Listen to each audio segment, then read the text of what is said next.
Isso aí Muito é um obrigado. tema tão gostoso da gente conversar, que é a amamentação, né? Então, desafiador para as nossas pacientes e as nossas mamães, né? Sem dúvida, um prazer muito grande participar mais uma vez com vocês, viu? Prazer é E, todo e nosso. vou estar à disposição. Obrigada. Dá uma boa noite para você e boa noite para as mamães aí, que estão, pais e É mães, isso. naturalmente, que É que estão a nos amamentação assistindo, envolve né? a família inteira, né? Tem que ter um apoio grande, uma rede de Essencial, apoio grande, para poder essencial a incentivar, participação né? de todos, Com certeza. sem dúvida. E eu gostaria de começar, doutor Paulo, com uma pergunta bastante interessante, que é bastante recorrente também, né? Durante a gestação, a gente tem que fazer algum preparo das mamas para a amamentação? Sim, é muito importante que nas consultas pré-natais com o obstetra e na consulta pré-natal com o pediatra, que deve acontecer em torno do último trimestre de gestação, preferencialmente não deixar para em cima da hora, né? Sim. No último trimestre, mas não em cima da hora. Último trimestre para aquelas mães que a gravidez está transcorrendo bem, ou a qualquer momento para aquelas mães que passam, por exemplo, por uma ameaça de parto prematuro, ou alguma dúvida na gestação, alguma dúvida com o feto que exija uma troca de ideias com o pediatra, né? Então, nesse Aham. momento também. E nesse momento da consulta pré-natal com o pediatra e nas consultas frequentes ao obstetra, muito importante, especialmente nesse último mês, nesse último trimestre, conversar sobre amamentação, preparo da mama, né? Para Aham. que as coisas corram de forma mais fácil logo após o nascimento. Né? Sim, sim. É importante ir amadurecendo, né? Os primeiros 20 dias de amamentação, às vezes, é bem desafiador, né? Que é um processo de aprendizado, né, doutor Paulo? Tanto Sim. da mãe quanto do bebê, né? E. E Não, pode falar, desculpa.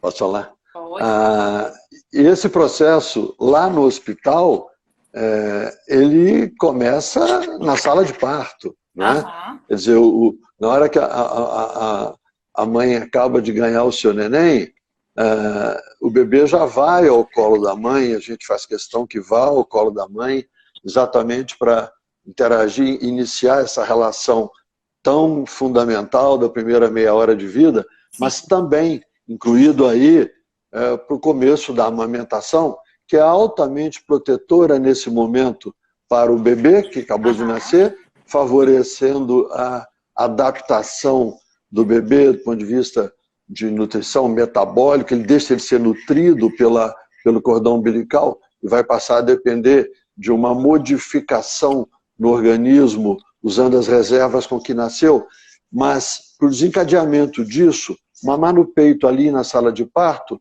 é essencial, ajuda muito. Então, é importante que aquela primeira meia hora não seja uma novidade para a mãe, mesmo Uhum. a mãe de primeiro filho, em Sim. relação à amamentação.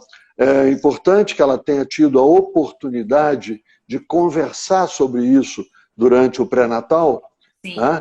E Aham. exatamente para que não seja uma novidade aquele momento da primeira meia hora. É preciso que, por mais emoção que haja ali, né? E por mais que a primeira gestação, especialmente, Sim. é uma primeira experiência com todas as questões que as primeiras experiências É, trazem, né? todas as novidades, Mas né? ainda assim, se já se conversou antes, fica mais fácil, Sim, né? aham. E uma coisa que é bem simples, né? E, como diz, disponível para todo mundo, né? Às vezes, durante a gestação, a gente orienta é, tanto para as mamães aí de primeira viagem, né? Quanto para quem já amamentou, mas né, não está amamentando naquele momento. Às vezes, tomar sol, 5 minutinhos de sol, né? No mamilo e na auréola, ajuda a pele a ficar um pouquinho mais resistente, né? Então, isso pode ser feito durante a gestação, aí, principalmente no último trimestre, para que durante a amamentação a gente previna fissura, né, no mamilar, nos mamilos. Às vezes, depois que nasce, né, a gente gosto de orientar a usar a lanolina, né? Que é um óleozinho natural, que ajuda a lubrificar o mamilo também, mas não tem necessidade de usar durante a gestação, né, doutor Paulo? Sim. E que usado depois também não traz problema para o bebê. Quer dizer, não há necessidade de ficar limpando, lavar para o bebê mamar, desde que seja um produto prescrito pelo obstetra, né, orientado pelo pediatra ou pelo obstetra. Né, então, com segurança, com segurança. Sim, E aqueles exercícios que, às vezes, antigamente a gente recomendava se fazer para quem tem mamilo plano, mamilo invertido, né? Que às vezes fazia uns exercícios para poder estimular o mamilo, né? Hoje, durante a gestação, protrusão dele, né? Protrusão do mamilo, a gente já não recomenda, né? Depois que nasce, a gente pode fazer alguns exercícios na hora da amamentação para que fique mais, facilite um pouquinho a pega, né? Mas isso também não impede a gente de amamentar, né, doutor Paulo? Não, e eu friso muito, e é bom que as mães que estão, as futuras mamães, né? Ou mães de segundo, terceiro filho, que estejam porventura nos acompanhando aí agora, Sim. Entendam que não há razão para ficar muito preocupado com o tamanho de mamilo, se o mamilo é assim, se ele é assado, né? Na maioria das vezes, a situação nem passa tanto pelo mamilo, uma vez que a pega adequada é areolar, né? Quer dizer, o bebê vai fazer a sucção eficiente na areola, né? E a gente pode falar mais disso aí, facilitar essa pega na areola, mas às vezes a gente vê a mãe com o mamilo menor e um pouco preocupada, será que vai dar certo? Né? E até a mãe que às vezes tem o mamilo um pouco invertido, né? Ainda assim, né, com a intervenção, com a ajuda do obstetra, do pediatra, da enfermagem, né, esse é menor. Correr dos dias, primeiros dias ali, a própria sucção que o bebê faz vai sendo facilitadora, né, até de uma surpresa em relação ao mamilo que parecia problemático, né? Sim, exatamente. E nos casos das pacientes que já fizeram a cirurgia de redução mamária? Já fizeram a plástica, a mastopexia? Eu acho muito importante a gente falar disso, porque é comum, né? Que é comum, e às vezes as mães vão ganhar neném 10, 15 anos depois que fizeram a cirurgia plástica, fizeram às vezes na adolescência, por razões várias, né? Às vezes mães que tinham a mama muito grande, meninas e mulheres que tinham as mamas muito grandes e que com problemas até para a coluna, etc., e que tiveram que fazer uma redução indicada por médico, né? E que naquele momento não estavam ligadas nessa questão da amamentação, estavam 10 anos antes de pensar em ter um filho, né? E aí vem logo a preocupação, será que vai dar certo? Eu então costumo dizer para as mães, na consulta pré-natal e lá na maternidade, né, no alojamento conjunto, que é tanta coisa importante no aleitamento materno. O aleitamento materno ele é essencial por tantos motivos que talvez o que menos importe é quanto é que vai tirar de leite ali. Então, se a mãe fez porque isso a gente resolve. Se está faltando leite, porque tem uma cirurgia redutora prévia que removeu glândula e aí vai ter pouca produção de leite, se isso aconteceu, e se isso acontecer, ainda assim, a gente resolve a questão complementando o leite da mãe com uma fórmula, por exemplo, mas ainda assim a gente insiste no fato de que a amamentação vai muito além de quanto de leite que se está tirando. O neném mamar no peito da mãe nos primeiros 6 meses de vida é altamente protetor. Um pouquinho de leite já é muito rico em anticorpos, em proteção, não é? Cada gotinha, se a gente lembrar, vale, né? Cada gotinha vale ouro, né? Vale ouro. É importante as mães saberem disso e lembrar até que no começo, o primeiro dia, é um tiquinho de leite, né? Mas no estômago do bebê cabe um tiquinho também. Cabe 10, 15 ml no primeiro dia. É pouquinho Né? mesmo. Então é tudo devagarzinho. Né? Aham. Mas a mãe que foi submetida a uma cirurgia, ela ainda assim deve, a cirurgia de redução de mama, ela ainda assim deve amamentar pelos outros benefícios, que eu já mencionei, os anticorpos, etc. Inúmeros nutrientes e substâncias que vão além da nutrição, que estão presentes no leite materno, que vão favorecer prevenção de doenças no futuro, né?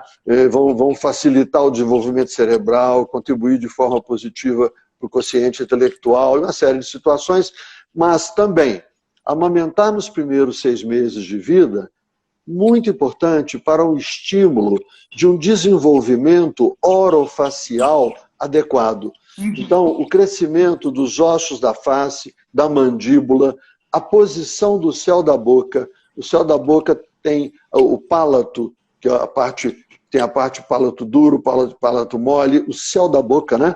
Até chegar na úvula. Ele tem uma curvatura adequada, programada pela natureza, né?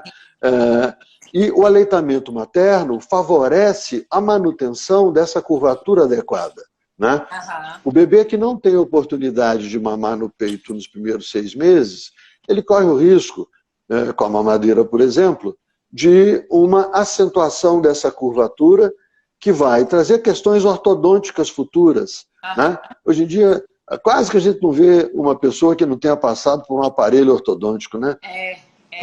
Aleitamento materno é prevenção disso, sabe?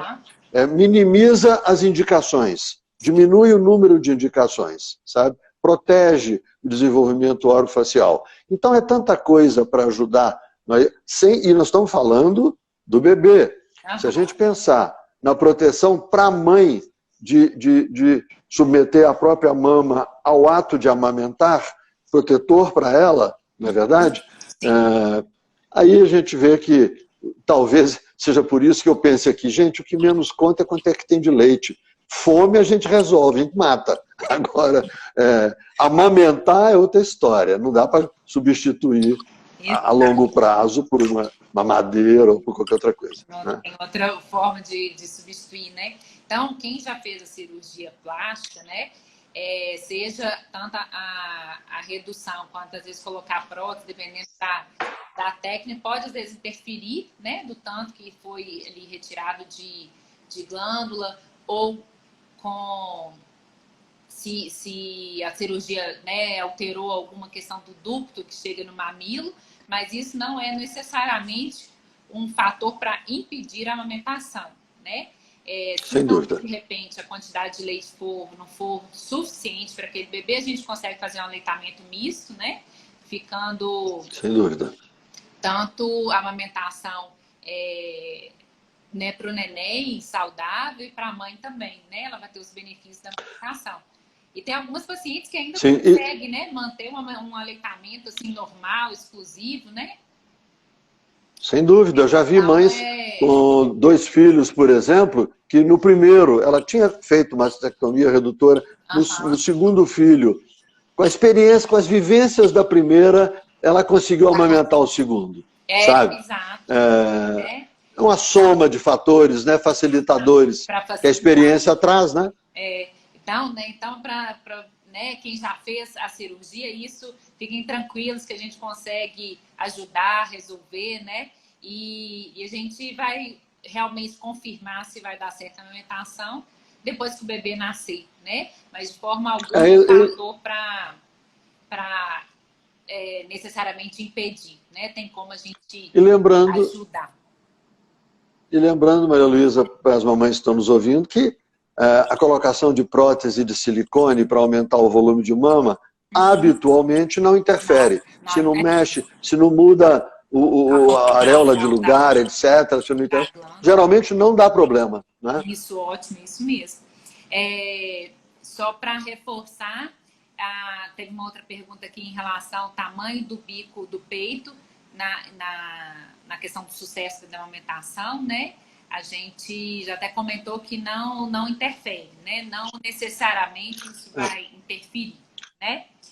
Não obrigatoriamente, Maria Luísa. Eu já tive, se você me permite, eu já tive Claro. uma situação pontual. Então, eu estou com 40 e poucos anos de medicina, de formado. Então, eu vi tanta mãe, e eu lembro de uma ou outra que, por exemplo, o mamilo era tão grande, tão grosso, sabe? Que a boquinha do bebê não passava dali. Então, eu não conseguia fazer uma sucção na areola, Sim. sabe? Foi trabalhoso. Mas isso é coisa pontual. Para a grande maioria, não se preocupem se a mama é assim, se a mama é assado. Regra geral, dá certo com a ajuda do obstetra, do pediatra, com a ajuda da enfermagem, Exato. no alojamento conjunto, lá no hospital. Né? Isso é melhor e otimista para a situação do aleitamento materno. Bem otimista. Exatamente. Criar uma rede, né? Nós, como profissionais, estamos aqui para auxiliar, e uma rede de apoio assim, da família, né? Para incentivar a amamentação, né? Que isso é a mais importante mesmo.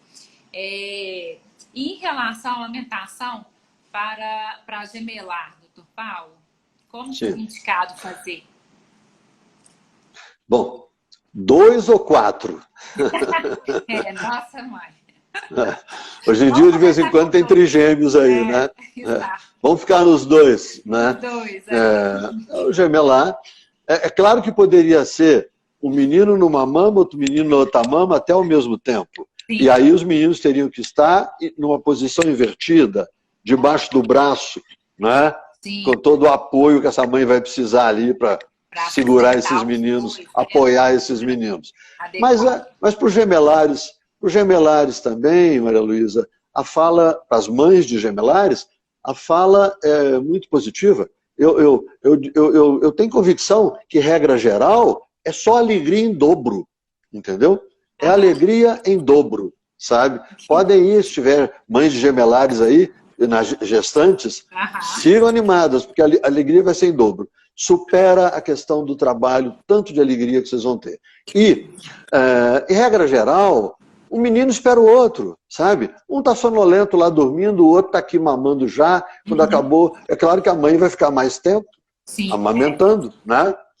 Mas a alegria dela vai ser tanto, os benefícios são tantos que supera o cansaço. Tem que ter ajuda, tem que ter gente para ajudar, tem que ter... A mãe está com... Às vezes o outro bebê começa a ficar com fome, começa a acordar querendo mamar e a mãe está amamentando um. Então o pai, por exemplo, está com o outro bebê no colo, primeiro mês especialmente, pega a mãozinha do bebê, faz isso, ó, coloca na boquinha do bebê e deixa o bebê sugar a mãozinha, sabe? Quando ele suga a mãozinha, ele faz o mesmo movimento que faz no peito da mãe.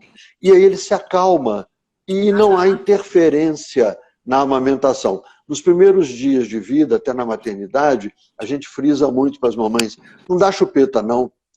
O bebê está precisando de uma referência, de uma organização. E se a gente põe uma chupeta na boca,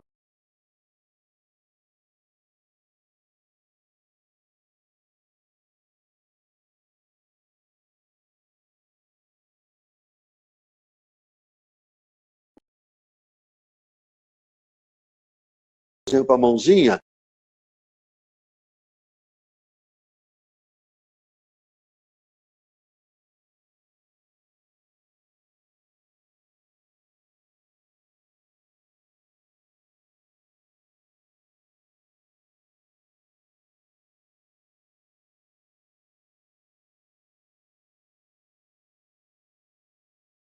não quer, né? Pode trazer, que o bebê não sabe o que você vai fazer. Né? E aí põe a mãozinha na boca, o bebê come, relaxa, a mãe está amamentando o outro. De repente o outro mama 15 minutos e resolve dormir. O pai vai segurar para arrotar, a mãe pega o outro, põe no peito de cá, por exemplo, e na hora que vai acontecer do de cá, já está na hora de voltar com o outro um pouquinho e acaba dando certo. Né? Acaba dando certo. Pode, então, eu sugiro que essas mães de gemelares sigam sem regras definidas, entendeu? Sim. Vão vivenciar o que vai acontecer, porque de repente pode ser muito mais simples do que parece, né? E vão trabalhar as dificuldades que aparecerem. Né? Com certeza. E o que a gente pode fazer para aumentar a produção de leite? para a mãe aumentar a produção de leite, eu acho que o essencial, algumas coisas são essenciais. Uhum. Primeiro, essa conversa prévia é muito importante, né? A gente, de vez em quando, vê situações emocionais de intranquilidade interferirem na produção ou na liberação do leite, né? Isso acontece. Por que que acontece? Eu gosto de explicar isso para as mamães e para os pais. A mama, ela produz o leite, a glândula mamária está ali, né? Mas o comando vem do cérebro, o comando vem da hipófise. A hipófise, na hora que o bebê põe a boquinha e começa a mamar, ocorre uma liberação acentuada de prolactina, para que a glândula mamária responda produzindo leite nesse momento, e de ocitocina, que vai fazer a ordenha, vai facilitar a saída do leite, né? Só que a hipófise, lá no nosso cérebro, ela está sob comando de outra área do cérebro, que é o hipotálamo, que é a área da emoção. E é por isso que todo mundo já escutou que alguém teve uma notícia ruim e o leite secou, e depois foi aquele trabalho para fazer voltar. É por isso, é por esse envolvimento emocional. Então, chegar para a maternidade, para ganhar o neném, ou quando já ganhou e está passando por primeiros dias ali, às vezes de dificuldade, lembrar de que é preciso serenidade, é preciso estar voltado para o que está fazendo. Eu recomendo muito que as mães não amamentem com televisão ligada, entendeu? Com barulhos, tem que ter um ambiente adequado. Me preocupa hoje, Maria Luísa, e as mamães e papais que estão nos acompanhando, me preocupa hoje até a questão do celular, porque ninguém vive mais sem celular. E aí as mães baixam nos celulares os aplicativos de amamentação. Porque tem que marcar ali como é que vai ser, se peguei, quantos minutos mamou e tal. E aí o celular faz outras coisas na hora da amamentação. Ela põe o celular ali para marcar o tempo, ela quer marcar até o tempo de mamada ali no celular, e ele toca, vibra, chega mensagem, desconecta. Desconecta. Então lembrem disso. A mãe, nos primeiros dias, especialmente, ali na maternidade, primeira semana em casa, precisa de serenidade, precisa de repouso, porque é trabalhoso, né? Vai ter que amamentar o bebê de 3 em 3 horas, e de repente põe para rotar e tal, e tem hora que é hora do banho, etc. Se a hora que o bebê dorme, o bebê sossega, a mãe vai para o celular para ver as mensagens todas, para interagir, para ver a internet, para não sei o quê, ou a televisão está ligada, enchendo a cabeça de barulho, de notícia, que geralmente não é boa. Isso tudo faz com que a mãe se canse. Chega no final do dia, a mãe acha que vai dormir, que vai descansar, o bebê dá mais trabalho entre 6 e 10 da noite, habitualmente. 6 e 10 da noite, eles habitualmente dão trabalho, exigem mais colo, exigem um outro banho, por exemplo, ou exigem que a mãe amamente a intervalo mais curto. E se a mãe chega nessa hora já exausta, fica difícil, né? Fica difícil. Então, sintam que é fundamental contribuir para uma produção adequada de leite, lembrando da importância do resguardo, que é o primeiro mês mais centrado na relação com o bebê, né? Quer dizer, isso é fundamental. Outras coisas podem ser feitas, né? A própria amamentação adequada, a mãe que está com muito leite, de repente começa a empedrar, tem que ser ajudado. Em comecinhos pode acontecer, é preciso massagear adequadamente, aprender então a fazer isso já na maternidade, por exemplo, no alojamento conjunto, né? Para que esvazie bem a mama, isso é facilitador de manutenção de produção, né?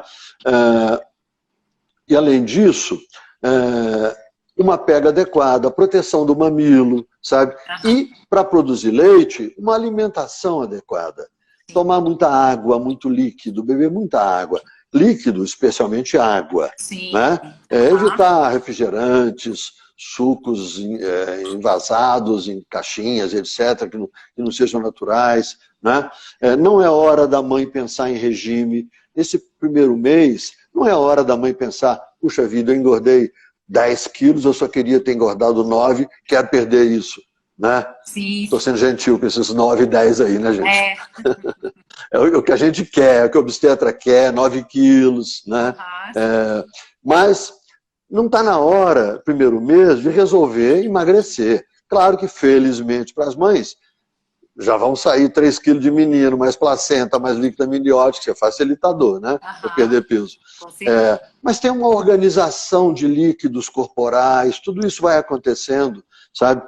Lembrar que é hora de uma alimentação adequada, que é importante para a produção de leite, né?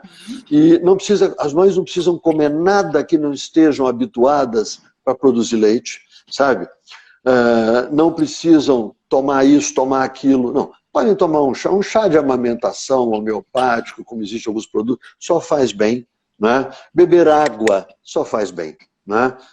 Então lembrar disso, alimentação adequada, serenidade no entorno, e aí pai, vovó, babás, enfermeira, todo mundo, os parentes que estão ajudando, né? Todo mundo procurar favorecer o repouso da mãe, especialmente nesse primeiro mês. Tudo isso é facilitador para produzir leite, né? Com certeza. A amamentação é um processo, né, doutor Paulo? Assim, é um conjunto de fatores que a gente vai somando mesmo para que seja realmente um sucesso, né? Então, a alimentação, a dica é descascar mais, né? Desembrulhar menos, muita água, né? Isso. Na medida do possível, sem dúvida. Descansar, um sono, né? Às vezes não necessariamente à noite, porque nos primeiros meses, às vezes, o neném demanda mais, né? Mas mama de madrugada, né? Mama de madrugada. Mama, né? De madrugada. Então a mãe não pode... esse repouso que você está dizendo. Oi? Isso, esse repouso durante o dia. Durante o dia, na medida aproveitar, né? Aproveitar, isso. E ter tranquilidade, né? Mesmo assim, estar focada. Isso que o senhor falou é de extrema importância, né? Pensando na alimentação, com certeza, mas na nossa vida hoje em dia, né? A gente vive num mundo dos ansiosos hoje, a gente tem muita informação, e pensar que a gente tem aquele momento ali que é único, né? O neném cresce muito rápido, mesmo que a gente for aumentar aí 1, 2 anos, se conseguir, mas é um momento muito peculiar, né? E que o bebê demanda essa concentração, aproveitar mesmo aquele estar presente por completo ali, porque isso com certeza é um fator para ajudar, né? Tem até uma pergunta que é exatamente essa, assim, a preocupação, né? O estresse, estar preocupado com outras coisas, se atrapalha a produção de leite, né? Sem dúvida, isso pode ser um fator aí que altere, né? E em relação a remédio para aumentar a produção de leite, doutor Paulo? Habitualmente não são indicados, sabe? Habitualmente não são indicados. É fundamental evitar a automedicação, sabe? Para a imensa maioria das mulheres não há nenhuma necessidade, mesmo diante de situações de uma produção menor de leite, transitória ou definitiva, dependendo da mulher. Conversar bastante com o seu obstetra. Eu sempre costumo dizer no consultório para as mães que já ganharam neném, estão aqui, às vezes 1 mês, 2 meses, doutor Paulo, posso tomar tal remédio? Eu sempre prefiro que eu converse com o seu médico, fale com o seu obstetra, que te conhece, seu organismo, etc. Né? Mas às vezes a gente tem que orientar. Sim, sim. Uma ou outra situação caberia pensar numa medicação, sabe? Mas não é regra, é melhor pensar numa alimentação adequada, é melhor pensar no manejo da amamentação. Muitas vezes o que a mãe está precisando é interagir com alguém experiente, né? Para entender bem o que está acontecendo ali e entender esse contexto de produção de pouco leite, né? Às vezes situações pontuais podem exigir uma intervenção ou outra, mães que porventura estejam passando por algum processo de algum grau de depressão, coisa mais aguda, né? E aí o médico vai raciocinar em usar uma medicação que não vai interferir, não vai fazer mal para o bebê, e que talvez tenha, e isso existe, né? E que talvez tenha então uma ação positiva produzindo leite, né? Na medida em que alguns medicamentos, por exemplo, dessa linha antidepressiva, estimulam, sim, a Sim. produção de leite, né? E isso foi descoberto exatamente porque mulheres que estavam em uso de drogas antidepressivas começavam a produzir leite, né? Sim. Por aí que veio o conhecimento. Né? Muitos remédios já foram proscritos, muita coisa já se usou, né? E já não se usa mais. Então, sempre, em termos de remédio, eu prefiro que se converse médico-paciente, sabe? Para entender a situação, ver o que é que está acontecendo realmente. Sim. É importante a gente lembrar, assim, né, que as medicações, né, igual o senhor falou, às vezes até existem, mas não com a primeira indicação para amamentação, né? Nunca vai ser a nossa primeira opção, né? A gente a hidratação, a sucção do bebê, quanto mais mais estímulo, né? E todas as outras coisas que a gente comentou, né? E uma situação nesse contexto ainda, Maria Luísa, é que às vezes a gente, acompanhando os bebês, a gente vê, por exemplo, terceira semana, bebê com 15 dias a 21 dias, por aí. É muito comum um bebê que estava até mamando muito bem, estava tudo dando certo, ele de repente, nessa terceira semana, ele se mostra esfomeado, sabe? Ele começa a querer mamar toda hora, é um momento de intranquilidade que o bebê passa nessa terceira semana, e aí logo cai na cabeça, será que eu tenho que tomar alguma coisa? Está faltando leite. Sim. E na verdade, às vezes, não está faltando leite nenhum. O que está acontecendo é reflexo de uma oralidade exacerbada do bebê. O bebê, o primeiro ano de vida todo, a psicologia chama de fase oral da formação da personalidade, exatamente porque o bebê basicamente entra em contato com o mundo pela boca.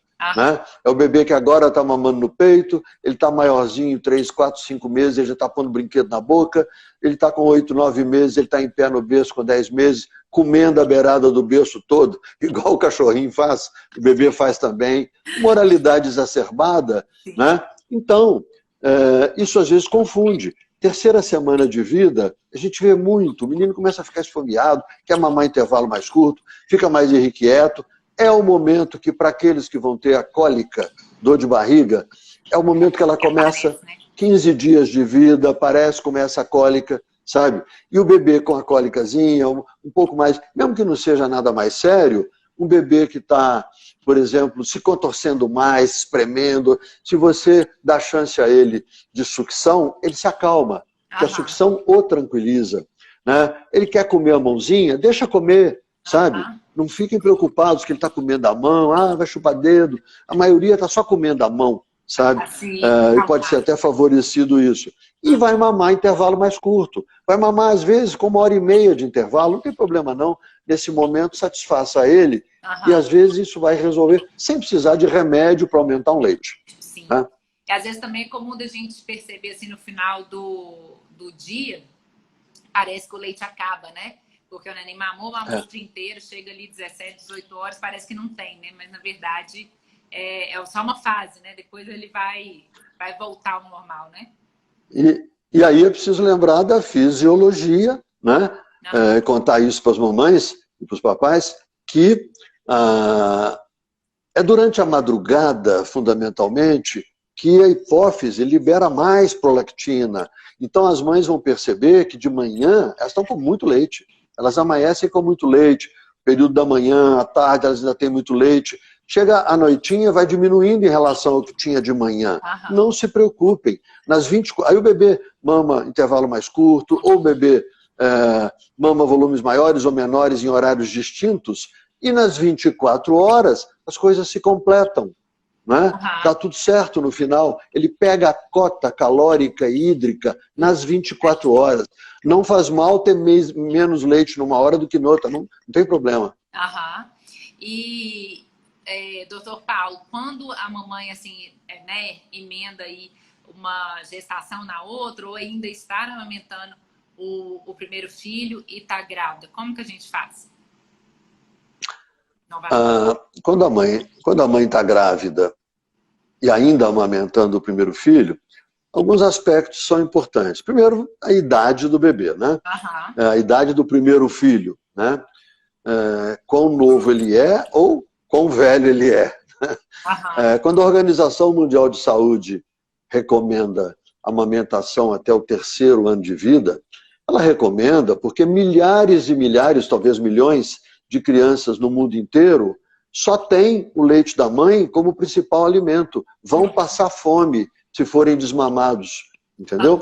É preciso levar isso em conta. Então, uma fala oficial nossa sobre tempo de amamentação chega nisso, porque a Organização Mundial de Saúde e as sociedades de pediatria recomendam exatamente preocupados com aqueles bebês que não vão ter outra coisa para comer a não ser o leite materno, né? Retomando aqui, me dá o fio da meada. Da amamentação e... e outro bebê. E outro bebê que nasceu.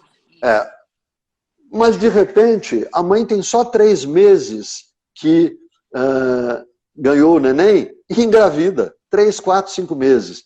Quando nasce o segundo bebê, ela tem 2 bebês. Né? Durante a gestação, me parece, eu gostaria de ouvir a sua opinião, que não haveria problema em seguir a gestação amamentando aquele que está mamando.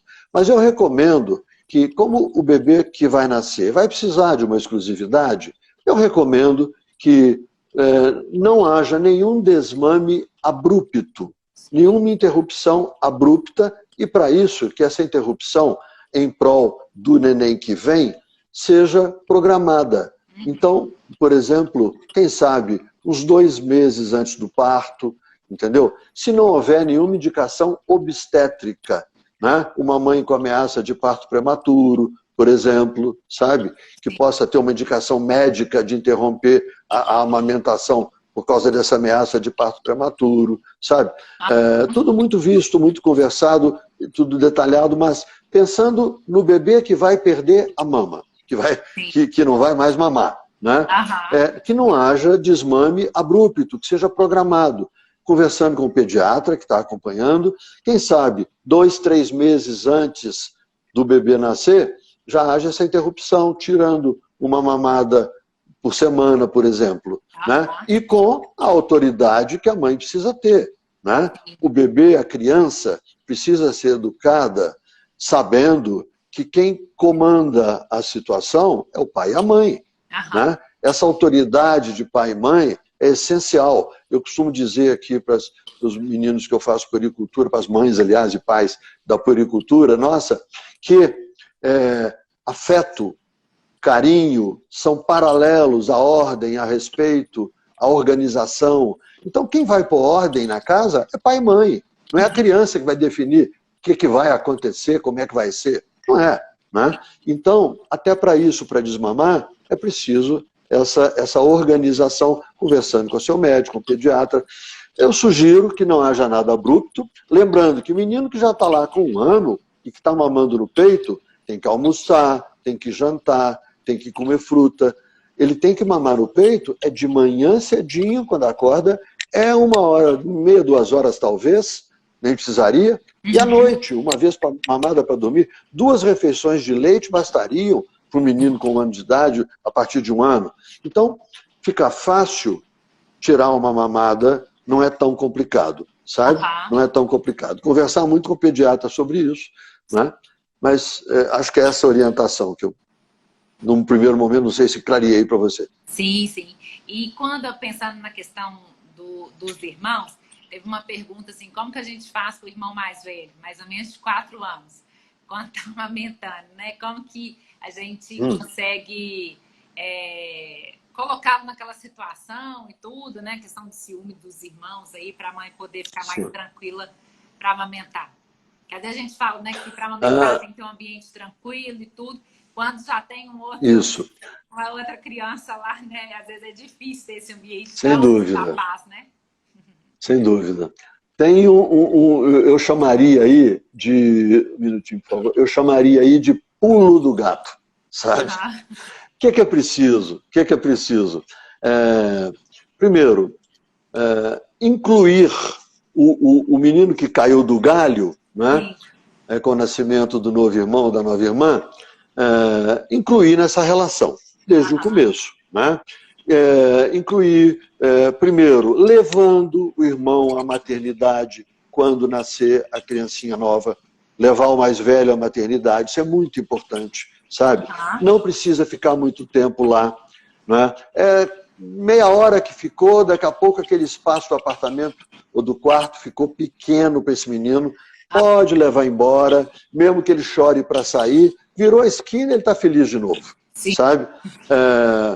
Mas leva todo dia, é fundamental que ele esteja com a mãe, e é fundamental que ele veja o irmãozinho, que é dele também, né? O bebê que chegou é dele também. Então é preciso que compareçam lá, regra geral, levem ao hospital todo dia que a mãe estiver lá para ver o bebê, né? Mas o segredo, tal pulo do gato que eu queria dizer, é manter a rotina do primeiro filho, do que caiu do galho, inalterada na medida do possível, sabe? Tem que 4 anos, vai para a escola. Porque nasceu o irmãozinho, vão deixar ele em casa, porque o irmãozinho vai chegar. Não, manda para a escola. Protetor para a criança que recebeu um irmãozinho novo, perceber que a sua rotina de vida está mantida, né? É menos ameaçador para ele, sabe? Se ele percebe que as coisas seguem como eram, ele entende melhor e vai melhor e fica mais feliz, sabe? E naquele momento em que ele der trabalho, a mãe está ali amamentando e ele apronta uma confusão.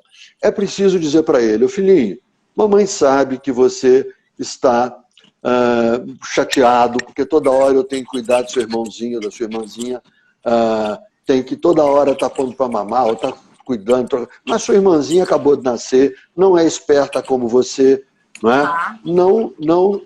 Não tem a sua esperteza. Então, é por isso que a mamãe tem que pegar toda hora. Se o menino mais velho escuta da mãe e do pai esta conversa, ele elabora o ciúme mais fácil. Porque o ciúme é do pai e da mãe, o ciúme não é do bebê. Né? O menino pode até resolver dar um tablefe lá no irmãozinho que nasceu, mas o ciúme dele é do pai e da mãe. Será que meus pais não estão gostando mais de mim? Né? Preferem o outro agora?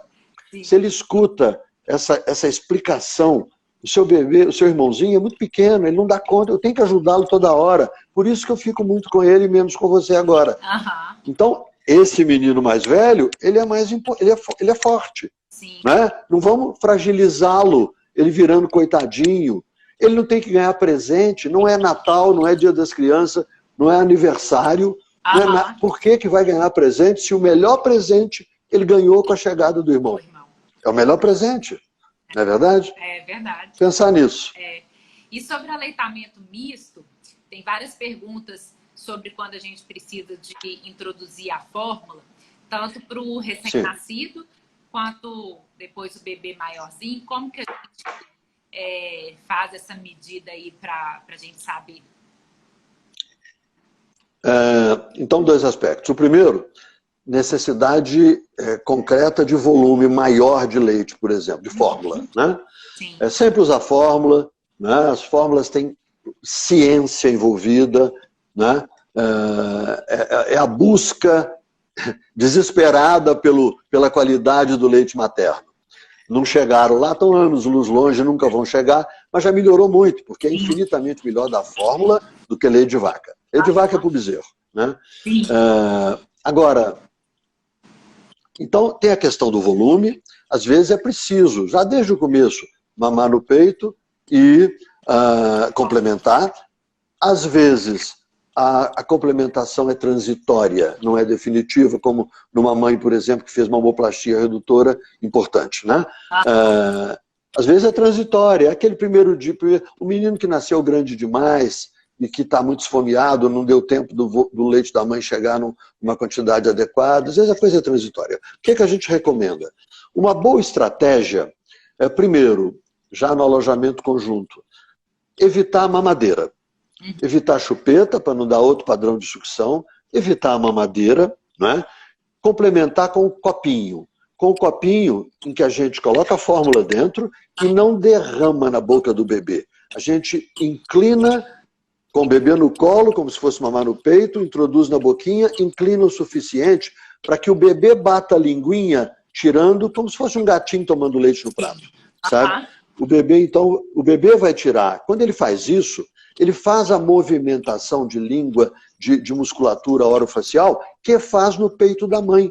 É por isso que o copinho não atrapalha, e a mamadeira atrapalha, porque muda tudo com a mamadeira. Né? Então, o uso do copinho, aprender isso na maternidade, se for preciso, é facilitador. Né? Às vezes o menino vai crescendo, vai ficando maior, o volume de leite é maior. Ele pode seguir tomando em copos cada vez maiores, e pode até ir para a mamadeira. Né? Quando vai para a mamadeira, o que a gente recomenda? Primeiro o peito, depois a mamadeira. Se o bebê ficar 3 horas da tarde é peito, 6 horas é mamadeira, ele vai largar o peito, sabe? Rapidamente. Né? Então a chance dele não largar é ele mamar peito sempre primeiro. Mas uma outra questão muito importante, que é essencial a gente falar, é sobre aquele dispositivo de relactação. O dispositivo de relactação, se as mães depois procurarem Mamatute, por exemplo, vão achar de vários fabricantes e tal, né? É um dispositivo que foi bolado inicialmente para mães que, por exemplo, tinham adotado um bebê e que queriam amamentar. Né? E o que é isso? É a mamadeirinha, entre aspas, o tubinho fica aqui preso no sutiã, sai uma sondinha que vai terminar no bico do seio da mãe, né? O bebê mama uma vez só. A pressão de sucção tira leite da mama, se tiver leite, todos os benefícios da mamada no peito, e o leite está saindo ali, o que está vindo, a fórmula que está vindo da sonda de relactação do Mamatute, sabe? Depois, o sucesso disso, porque mães que eram adotivas conseguiam amamentar, o sucesso disso expandiu. Então, a mãe de cirurgia redutora, a mãe que tem pouco leite por qualquer motivo, a mãe que o menino nasceu grande demais, não deu tempo ainda, quem sabe, se já nos primeiros dias, ela usando a sonda de relactação, ela garante só mamada no peito, não precisa nem de copinho, sabe? Se a mãe tiver paciência nessa hora, sabe, se foi ensinado para ela, e ela tiver paciência, preciso ter paciência para tudo isso, muita paciência, sabe? Envolvimento e paciência, dá certo. Na maioria das vezes que eu vi não dar certo, faltou um pouquinho de paciência para tocar para frente, ou gente ajudando. Né? Isso é muito importante, né? Igual o dispositivo que a gente tem do Mamatute, porque nem sempre a gente consegue aquela amamentação, né? Como diz, amamentação de novela, né? E isso não necessariamente quer dizer que a gente não vai ter sucesso em alimentar o bebê, né? Que a amamentação, ela perpassa por tantos processos que a gente falou, né? Que mesmo a amamentação, às vezes, a gente pode ser feita, às vezes, com a fórmula, né? Que não é a primeira opção, mas é uma opção excelente que hoje em dia a gente tem esse recurso, né? Essa mamadeirinha, ou quando a gente está com uma Mamatute, seja feito com muito carinho, com olho no olho, né? Sem dúvida. Uma posição sem adequada, dúvida. Que o ambiente, sem dúvida, mesmo que seja uma madeira, né? Seja adequado para o bebê, para ele sentir todo esse envolvimento, tanto da mãe ou do pai que for né, do cuidador do bebê, que a mamadeira também, mesmo que seja fórmula, seja dado com muito envolvimento, né? No colo, olho no olho, olhando para o bebê, sem estar dando peito ou a mamadeira, olhando para a televisão e o bebê vendo o queixo da mãe em vez de ver a máscara facial, que é organizadora de um desenvolvimento psíquico adequado nesse começo. O bebê precisa dessa interação, né, de perceber a máscara facial materna, do mamães. Mãe, filhinho, mamãe está dando peito para você, mamãe está dando, mesmo que seja só mamadeirinha, entendeu? Papai tá limpando seu bumbum, tá trocando sua fraldinha. Isso é essencial, olho no olho, interação, né? Isso é protetor para o desenvolvimento psíquico, estabelecimento, a personalidade, a base dela está lá no primeiro ano de vida, talvez seja o momento mais importante na formação da nossa personalidade, né? As vivências já do primeiro ano de vida. Então vejam que importância essa, né? Dessa interação, olho no olho, conversa, fala carinhosa para o bebê, né? Isso é essencial, pensarmos nisso e investirmos nisso os pais e mães que estão nos assistindo, os que vão ganhar seu neném pela primeira vez, não se esqueça. É por isso que eu fico muito preocupado com toda essa televisão e laptop e celular e não sei o quê. É preciso lembrar daquelas vovós, tinha umas bisavós, não são nem mais vovós não, umas bisavós falam comigo com muita frequência assim: doutor Paulo, estou impressionado com a esperteza dos meninos hoje. Antigamente ficava tudo de olho fechado o mês inteiro, hoje está tudo de olho arregalado. Mas é claro, né? Antigamente, menino a mãe tinha resguardo, um mês ali quietinha, reposando, envolvida. Agora é uma confusão no entorno. Sim. E o bebê arregala o olho, né? Tem que ver também, participar. Tem que pensar nisso. A fórmula vicia, doutor Paulo? Não, a fórmula não vicia. O que é preciso ver é necessidade. O uso inadequado da fórmula, especialmente na mamadeira, favorece o desmame. Sim. É só isso. Viciar não, porque a gente come, a gente espera, né, que a maioria das pessoas comam para matar a fome. Sim. Quando a gente come mais do que para matar a fome, a gente engorda mais do que precisa. E aí, é preciso lembrar que bebês também engordam mais do que precisam se recebem mais alimento. É preciso lembrar disso. No peito não tem tanto risco, porque o bebê mama, ele geralmente, quando está satisfeito, ele adormece e sai dormindo lá do peito. Mas o bebê que toma mamadeira, é preciso tomar muito cuidado, porque de repente você olha na lata da fórmula, como a Anvisa manda, coloca aí tantas semanas de vida, tantos meses, quanto que tem que tomar. É para milhões de crianças, tem que ter uma orientação básica. Sim. Aí a mãe olha ali, 30 dias, tem que tomar 90, 120, e o menino só quer 70. 120, o menino só quer 100, entendeu? Sim. E aí, não, peraí, vamos ver. Aí, arrotou, vamos lá de novo. Puf, mamadeira na boca. E o menino, nessa oralidade exacerbada, ele suga o que aparece pela frente, ele vai mamando. Vai mamando. E às vezes engorda mais do que precisa, e isso não é bom. Gordinhos no primeiro ano de vida, costuma ser gordinho a vida inteira. É preciso pensar nessas coisas. E em quanto tempo o leite desce no pós-parto? Olha, eu sugiro que as mães do primeiro dia, segundo dia, não fiquem muito preocupadas com a aparência da mama, se está cheia, se não está cheia. Algumas mães a gente já observa, então com 48 horas, 72, já aquela modificação significativa. Né? Mas não queiram no primeiro dia de vida procurar, cadê meu leite? Né? O bebê toma poucos ml por cada mamada, o que cabe na barriguinha no primeiro dia de vida, em cada mamada, são 10 a 15 ml num bebê de 3 quilos, sabe? Então, não precisa ficar espremendo, porque o grande estímulo para a produção do colostro no primeiro dia, no segundo dia, é a boquinha do neném na mama da mãe. A pega adequada, na orelha, a mãe voltada para o que está fazendo. Né? E aí o bebê tira o que precisa, porque produz na hora. A hipófise manda a prolactina, a ocitocina e sai. Né? Então, ir com o espírito desarmado. Porque se dá certo para o cachorrinho, para o gatinho, para o bezerro, até para o filhinho do elefante, entendeu? Por que não vai dar para o nosso? Não, com certeza, vai dar, tem que acreditar, isso mesmo. E em relação à vacina de Covid, a proteção, né, a mãe vacinada, ela passa anticorpos pelo leite materno para o bebê?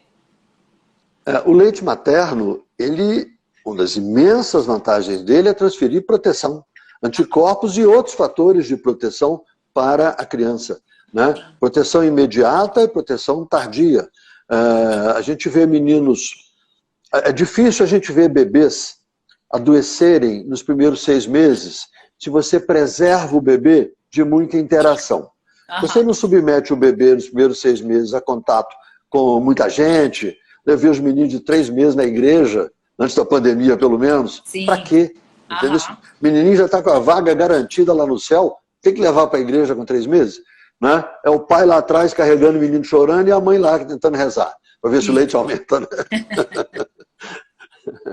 Mas é brincadeira. Mas preservar o menino dessa relação com muita gente é importante nos primeiros 6 meses. A gente não vê a menina adoecer fácil nos primeiros 6 meses. Por quê? Porque passou proteção durante a gestação, pela placenta, né? E passa muita proteção pelo aleitamento materno. Né? Essa proteção, especialmente nos primeiros 6 meses, protege muito. A mãe que toma naturalmente, por que a gente não aplica vacinas? E aí vou responder a sua pergunta do Covid. Por que a gente não aplica vacinas em bebês nos primeiros 6 meses de vida, 9 meses de vida, né? Habitualmente? Porque os anticorpos maternos que passam pelo leite, que passaram pela placenta, eles podem interferir nessa resposta imunológica do bebê, uma resposta que ainda está em desenvolvimento também. Tem questões do bebê e essa questão da interferência daquilo que a mãe passa. Né? Tanto que a vacina de sarampo, por exemplo, regra geral, é só depois de 1 ano, em situações de epidemia com 9 meses, ou a partir de 6 meses, em alguns locais do Brasil, por exemplo. Isso foi, no Brasil inteiro foi feito, e agora só São Paulo, algumas cidades lá do norte estão tendo que vacinar meninos. Para a Covid, mesma coisa, sabe?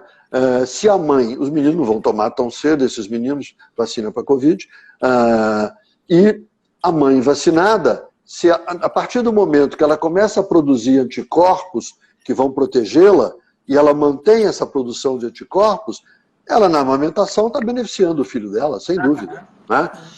Isso não permite, a longo prazo inclusive, que a gente fale assim, não, ele está com 1 ano e meio, ele está mamando no peito, eu tomei vacina de sarampo 2 vezes, eu não vou ter sarampo, não preciso dar vacina de sarampo no meu bebê.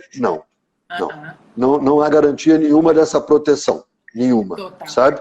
Mas é preciso que a mãe que amamenta perceba que ela está passando sim proteção, sabe? E quem sabe esse bebê mais protegido contra o Covid, se a mãe está vacinada, do que aquele da mãe que não tomou a vacina. Né?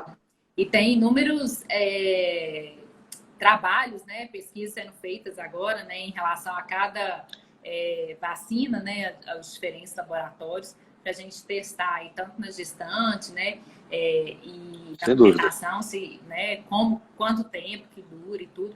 Então, são informações que mais para frente a gente também vai ter mais detalhes. Vão vir. Né? E as faixas etárias também de redução nas crianças. Hoje estamos nos adolescentes, isso vai reduzir, né? Sim. Vamos ver onde vai chegar. Isso. E uma outra pergunta bem interessante também, como preparar para quando a mamãe está voltando ao trabalho e ainda está aumentando, né? Como ela deve se preparar e preparar o bebê?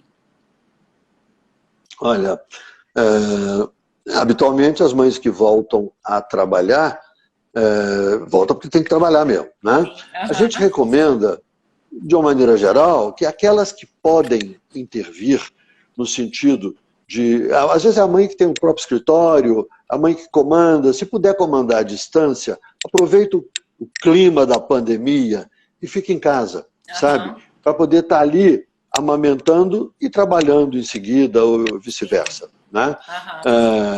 A mãe que tem que sair vai depender a intervenção da faixa etária da criança. Né? A gente recomenda que todos os meninos mamem exclusivamente no peito nos primeiros 6 meses. Sim. Se isso for possível, né, é o desejável. Voltar depois de 6 meses. Né? A mãe que tem que sair, então, e que o bebê está mamando no peito, em qualquer faixa etária, naquele momento em que ela não estiver presente e que o bebê for mamar, preferencialmente tomar o leite dela, se ela puder ter tirado esse leite e guardado, né, adequadamente, e ou usando, se for necessário, se for impossível ter o leite armazenado, o próprio leite, usar um leite de um banco de leite, por exemplo, né, que aí já foi pasteurizado, poderia ser usado também, ou a fórmula, né, a fórmula que o pediatra vai orientar para cada faixa etária da criança. Né? E aí, sempre orientar quem está substituindo a mãe que faça a maternagem. O que é isso? Bebê sempre no colo, amamentando ali. Se o bebê já está grandinho, ele já senta, segura o copo para beber ou a mamadeira. Mamar sempre sentado, não deitado. Mamar deitado é facilitador de doenças na região de vias aéreas superiores, ouvido, etc., até laringe, até bronquite. sabe? Sim. Mamar sentado, se ele já está com autonomia para mamar sozinho, não ficar com a mamadeira deitado lá segurando, sabe? Lembrar dos dois aspectos, proteção da criança, né? E proteção também para a área do psiquismo, a maternagem, esse cuidado, né? Sim. Acho que por aí a coisa. Sim. E ser oferecido na colher dosadora? O leite? Sim. Na colher? Olha, a questão do leite na colher ou na seringa, a gente vê pessoas dando seringa ou colherinha, né? O leite dado na colher ou na seringa é você julgar na boca, entendeu? Você tira a participação da criança. Mesmo o bebezinho pequenininho. Quando eu disse há minutos atrás, quando a gente põe o copinho, a gente só inclina o suficiente para o bebê tirar com a linguinha. Ele faz um movimento orofacial da mamada no peito. Então, se a gente vai com colher, se a gente vai com seringa, a gente está excluindo o bebê desse trabalho. Né? E às vezes a gente vê escorrendo muito, caindo. Né? Talvez o facilitador, por ser muito passivo, facilitador do engasgo. Né? É melhor ver se o bebê participa desse momento. Então, copinho no início, copo maior depois, mamadeira naqueles que forem tomar mamadeira. Né? Às vezes, se a criança e o bebê puderem participar ativamente desse processo, melhor. Né? Doutor Paulo, hipotiroidismo tem alguma contraindicação para amamentação? Não.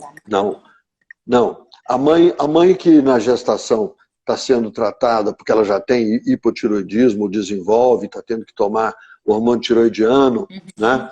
Ela deve ficar tranquila, porque nas doses habitualmente prescritas pelo obstetra, pelo endocrinologista, habitualmente essas doses não vão afetar a tireoide do bebê, sabe? Nem durante a gestação e nem depois do nascimento. É óbvio que quando a gente faz teste do pezinho no recém-nascido, uma das doenças mais importantes que a gente pesquisa é o hipotiroidismo. Né? Está no teste do pezinho há séculos. Né? É muito importante investigar. E o bebê que já passou por um teste do pezinho normal, está mamando no peito, a mãe está tomando medicamento para tireoide, provavelmente não vai acontecer nada de errado, porque o nível de hormônio que a mãe está tomando, que vai passar pelo leite, não vai ser significativo para comprometer a saúde do bebê. Pediatra acompanhando sempre, fazendo puericultura, indo nas datas adequadas ao pediatra, não só quando está doente. Né? Sempre um olhar, então, amplo, mas, regra geral, não há necessidade de impedir a amamentação, porque a mãe está tomando a imensa maioria dos remédios. Eu não estou nem falando só de hipotiroidismo, doença hipotiroidismo, não. Imensa maioria de remédios, há uma segurança muito grande para a gente determinar, pode seguir amamentando. São pouquíssimos que a gente tem que falar, vamos procurar outro, porque esse não dá. E o diabetes gestacional, quando a mãe precisou de usar insulina na gestação, ele pode atrasar a descida do leite? Não. O que acontece é o seguinte, o diabetes gestacional não é a descida do leite. Existe uma situação na adaptação metabólica do recém-nascido pós-parto imediato, sabe? Então, o filho de mãe diabética, diabetes de verdade, diabetes tipo 1, né? Diabetes gestacional, por exemplo, né? O filho de mãe diabética, ele tem algumas nuances. A diabetes precisa ser muito bem controlada na gravidez, porque senão o recém-nascido, o feto, já sofre influência dessa condução, às vezes, inadequada, não por falta de orientação médica, mas pelo próprio metabolismo da mulher, a própria dificuldade que a diabetes oferece. Né? A mãe tenta fazer tudo direitinho e ainda assim, às vezes, não dá certo, né? Não dá tão certo, pelo menos. Nessa hora, o feto nasce com algumas características, às vezes muito grande. É um bebê grande que vai ter até que fazer, que vai ter com muita frequência de fazer exames glicêmicos, glicemia no bebê, muda a rotina de abordagem do bebê imediatamente no pós-parto. Né? Esses bebês, todos os bebês, todos, não só esses, assim que nascem, corta o cordão umbilical, passam por uma modificação metabólica. pararam de receber a glicose que passava pelo cordão umbilical, não vão ainda mamar num volume suficiente para resolver a questão nutricional deles, naquele momento, e vão precisar, então, desencadear alterações metabólicas no organismo do bebê, do recém-nascido, sabe, adaptativas, né? Essas alterações metabólicas acontecem com todos os bebês. No bebê, filho de mãe diabética, insulino dependente, por exemplo, com muita frequência, pode haver uma interferência nessa resposta metabólica do feto. E ele, então, ter dificuldades em se organizar metabolicamente e apresentar hipoglicemias que exigem, às vezes, intervenções do pediatra. Regra geral, consegue resolver pela boca, dando fórmula ali para o bebê, ou, às vezes, até tendo que dar um soro venoso no bebê. A grande maioria dos bebês, filhos de mãe diabética, diabetes gestacional, ou diabetes insulino dependente e tal, não tem problemas maiores, porque o pediatra conduz adequadamente o rastreio de glicemia logo após o nascimento e atende ao bebê e dá tudo certo. Né? Sim. Dá tudo certo. Uhum. Eu só quero frisar a importância de que a mãe se envolva com a orientação obstétrica para conduzir bem a diabetes na gestação. Exato. Doutor Paulo, com o avançar da hora, tem algumas perguntas ainda que eu já anotei, viu, gente? E aí a gente vai responder. Posteriormente, a gente manda a resposta para vocês. Mas para avançar da hora agora, gostaria de agradecer imensamente, doutor Paulo, a sua participação mais uma vez aqui conosco. Uma live tão esclarecedora, né? E a gente poder trocar tantas informações e tantas ideias assim, viu? Muito obrigada, boa noite e aí até a próxima. Boa noite, Maria Luísa. Boa noite, eu agradeço muito, agradeço a você e pela essa condução sempre muito boa que você faz da live. Agradeço a ginecologia obstetrícia do Hospital Mater Dei por a oportunidade e por essa maneira tão próxima que nós sempre estamos, né? Sempre muito juntos. Isso me deixa muito feliz. Vocês são uma equipe muito boa e isso nos enriquece muito. Com certeza. Para nós, a recíproca é verdadeira. Uma palavra para as mães e papais que estão nos acompanhando, né?